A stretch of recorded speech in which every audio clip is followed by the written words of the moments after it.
لکھا پتی ہے ہائے ہائے، تخت و تاج کا مالک ہے ہائے ہائے، گورنر ہے ہائے ہائے، وزیر ہے ہائے ہائے، لگی پڑی ہے۔ اور وجہ صرف یہ ہے کہ سکون تو اللہ کی یاد سے ہوتا ہے۔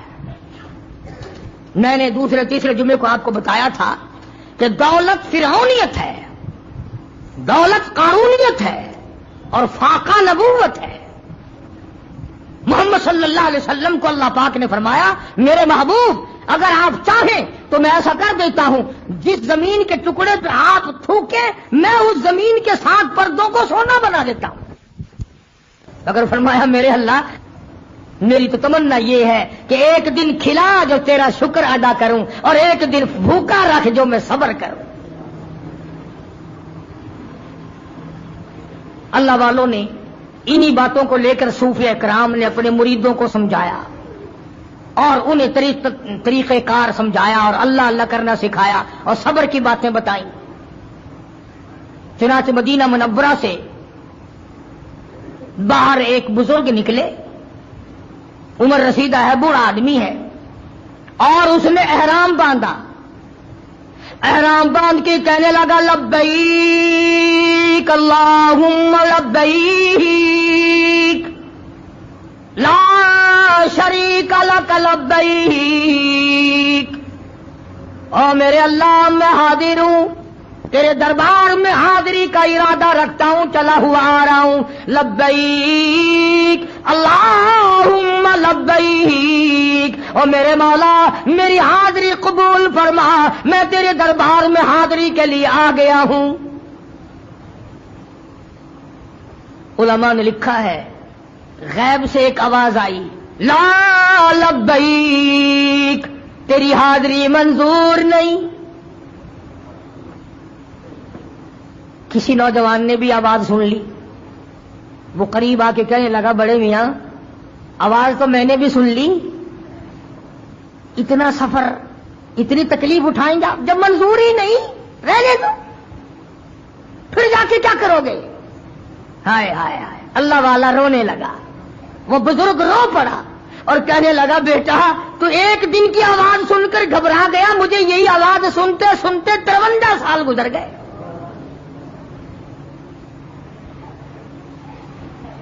یہی آواز سنتے سنتے 53 سال گزر گئے۔ ارے منظور ہو یا نہ ہو میرا کام ہے اس کی چوکھٹ پہ پیشانی رگڑنا، اس کا کام ہے منظور کرنا۔ 53 سال میں میری سمجھ میں تو کوئی دروازہ آیا نہیں کہ اگر یہاں منظور نہیں تو وہاں جا کے کرا لوں۔ منظور کرے یا نہ کرے، یا منظور کرنا یا نہ کرنا یہ اس کا کام ہے، اور اس کی چوکھٹ پہ ماتھا جھکانا یہ میرا کام ہے۔ منظور کرنا یا کرانا یہ میری ذمہ داری تو نہیں، یہ میرا کام نہیں۔ چنانچہ جب درد دل سے اتنی بات نکلی فوراً آواز آئی آج ہم نے تمہارے یکدم 53 حج قبول کر لیے، آج ہم نے تیرے یکدم 53 حج قبول کر لیے، ہم تجھ سے اتنی سی بات کہلوانا چاہتے تھے۔ اللہ والا کہنے لگا میرے مولا کہنے کی بات نہیں، تیرے سوا میرا ہے ہی کوئی نہیں، دنیا کا کارساز کوئی نہیں، آخرت کا کارساز کوئی نہیں۔ بڑے بڑے پیغمبر جناب آج میں اور آپ تو کیا ہستی ہے، جناب یوسف علیہ السلام کی ذات اقدس ہے۔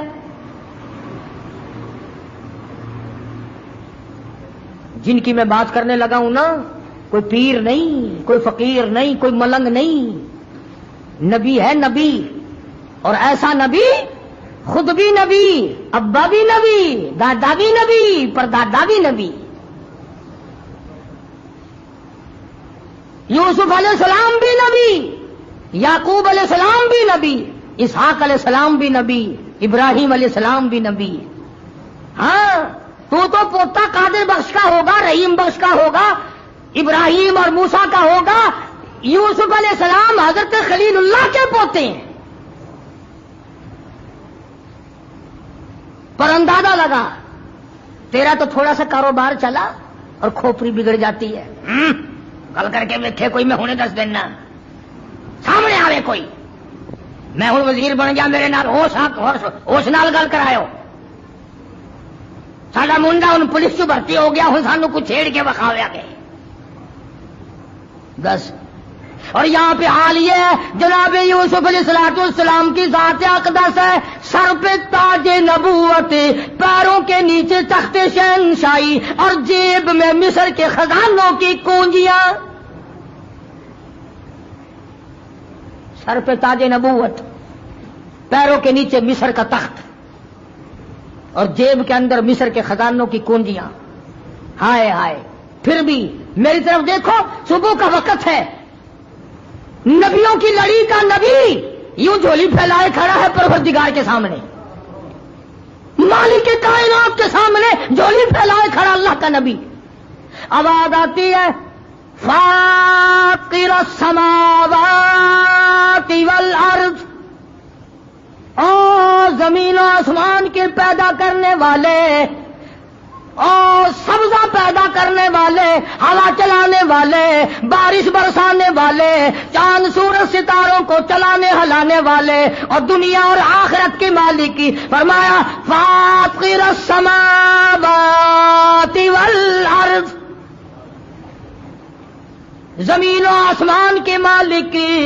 انت ولی فی الدنیا والآخرہ، تو ہی میرا دنیا میں بھی کارساز ہے، آخرت میں بھی کارساز تو ہے. تو نے خون میں بگڑی بنائی، اور میرے مولا تو نے زلیخا کی کوٹھی میں میری بگڑی بنائی، تو نے جیل خانے میں میری مدد فرمائی، جہاں میرا کوئی نہ تھا تو اکیلا میرا تھا، میں تیرا نام لیوا اس ملک میں اکیلا تھا.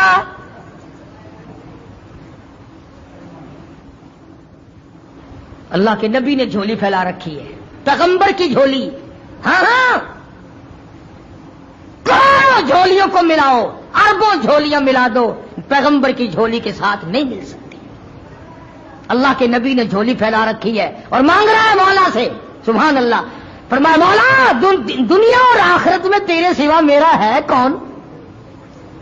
اور مانگا کیا؟ یہ نہیں مانگا کہ مصر کی تو حکومت میری ہے، یہ دائیں بائیں میں میری ہونی چاہیے، کم سے کم 10-20 ملک میری بادشاہت کے نیچے ہوں، میں نبی ہوں، تیرا نمائندہ ہوں. یہ نہیں مانگا. دوستو وہ چیز مانگی جو آج کل ہم نہیں مانگتے، وہ چیز مانگی جو ہم نہیں مانگتے. فرمایا میرے مولا توفنی مسلمہ، او میرے مولا فرما برداروں والی موت عطا کریو. جو تیرے نیک بندوں والی موت ہے وہ آئے. سوال پیدا ہوتا ہے، نبی کو اپنے خاتمے پہ یقین ہے نا؟ نبی کو اپنے خاتمے پہ یقین ہوتا ہے. جو خدا کا نمائندہ ہو، خدا کا پیغمبر ہو، خدا کا رسول ہو، خدا کا نبی ہو، اس کا خاتمہ غلط نہیں ہو سکتا. مگر ہمیں سمجھانے کے لیے اللہ کا نبی بھی روتا ہے. چنانچہ ہمارے نبی حضرت محمد الرسول اللہ صلی اللہ تعالی علیہ وسلم کو توجہ کرنا بڑی کام کی بات یاد آئی. حجرہ عائشہ میں رضی اللہ تعالی عنہا میں حضور زیادہ روئے، زیادہ روئے، زیادہ روئے. قرآن پڑھا. صبح کو حضرت عائشہ کی جو نظر پڑی، ہائے ہائے، آج کل کی بہنوں بیٹیوں تمہاری نظر پڑے گی خامند کے پیروں پہ، اپنے بیٹے کے پیروں پہ، اپنے بھائی کے پیروں پہ. جناب عائشہ صدیقہ کی نظر پڑ رہی ہے شہنشاہ کائنات کے قدموں پہ. دیکھ کے حضرت عائشہ صدیقہ رضی اللہ تعالیٰ عنہا رونے لگی اور عرض کرنے لگی میرے آقا کیا آپ کو اپنے اوپر یقین نہیں ہے کہ میں جنتی ہوں؟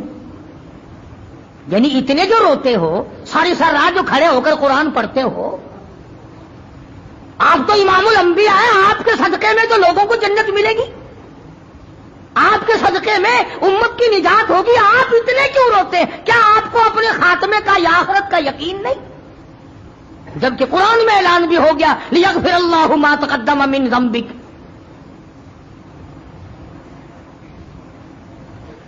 تو نبی ہے نا، سب کہہ دو صلی اللہ علیہ وسلم. سبحان اللہ، سبحان اللہ. کیا بات فرمائی جو پیغمبر ہی فرما سکتے ہیں. یوں فرمایا عائشہ میرے اللہ نے جو مجھے اتنا بڑا رتبہ دیا، اتنا مرتبہ دیا، اتنی بڑی بزرگی عطا فرمائی،